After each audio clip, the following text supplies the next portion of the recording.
Well, hi friends. Chris Kelly here. Hey, it's midweek. My goal is always to try to get this out in the first couple of days, and as busy as this business has been, that has been proven to be a challenge every week. So it's midweek. Hopefully, you'll get this on Wednesday, if not, certainly on Thursday. But just really quick, wanted to chat about the stats and a topic of conversation that we had today with a really sharp group of agents. I sat in on a Zoom meeting and participated in. So first of all, stats.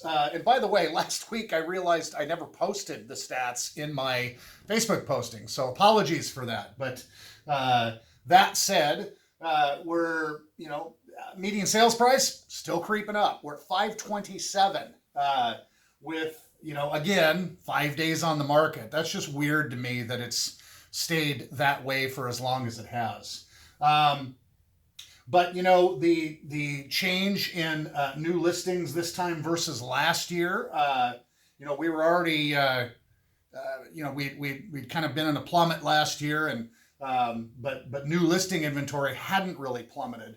But new listings this week, this year, 752. That's actually come down a bit for the last couple of weeks. That's the opposite of what I was hoping to see. Like I said, it would be just fabulous. It would be grand if we could get up over a grand. If we could get up, 1,000+ listings coming to the market, that would really help to, put a curb on things, not have 27 offers immediately, and all of the craziness that is our market nationwide, by the way, not just here in Portland. At any rate, this is another thing, and this will be a graphic that you can see, and it will be attached, but 0.8 months of inventory, less than a month. There have not been but 1 month ever in my career, and that happened to be last December, where we have had inventory in Portland Metro that low. So, and that kind of segues into that part of the conversation we had in this Zoom meeting today, and that was, what are you telling people? Because, as I always say, most sellers are buyers.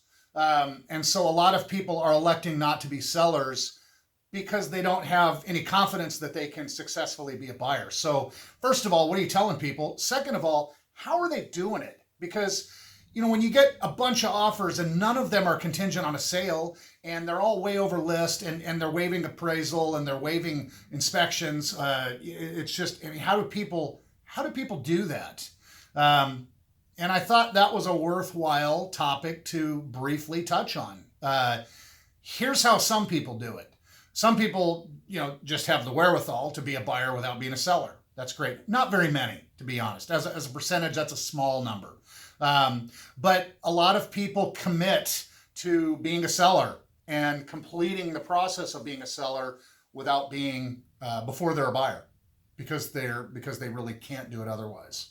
And that's unfortunate. But if I'm meeting with you and I'm engaging in this process with you up front, and we just know up front that this is how it's going to have to be, then we can start figuring out, am I staying with friends? Am I renting a short-term rental, an Airbnb or similar? That's, quite a thing. That's become quite a thing. Those are furnished. You put your stuff in storage until we find the replacement house.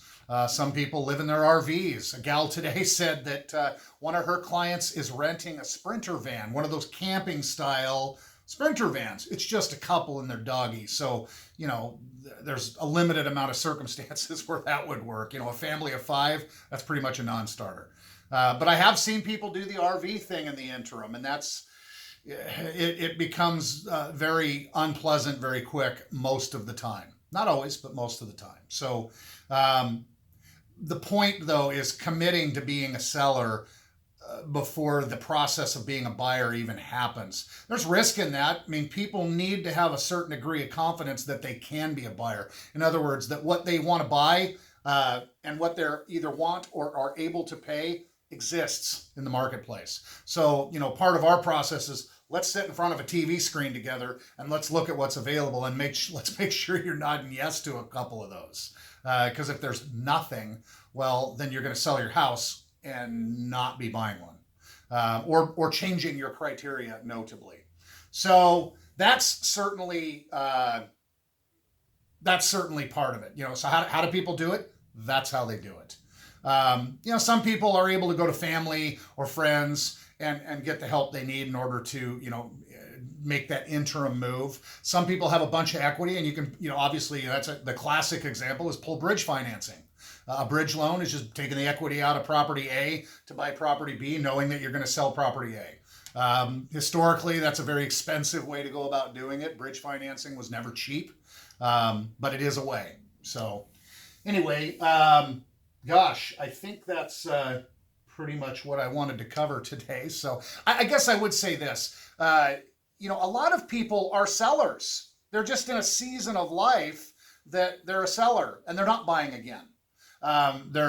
Maybe they're retired, or maybe they're moving into a retirement home. Maybe they're selling their real estate inventory if they're rental properties and not buying more of them. There's an accumulation period throughout one's business life. And then usually I've got more than one of these going on right now where people are selling and they're not turning around and buying. And in the investment world, that's a conversation we should have, because there are some options for those people to not have to pay the enormity of capital gains that they would have to pay. Well, I guess I would say this: if you and yours, as I always say, if you or somebody that are looking at these kind of circumstances and would like to chat about this, I am quite versed and am more than happy to help give some good input and some good advice. So by all means, feel free and reach out, and I'll help however I can. So anyway, as always, I hope you and yours are staying well, and until the next time.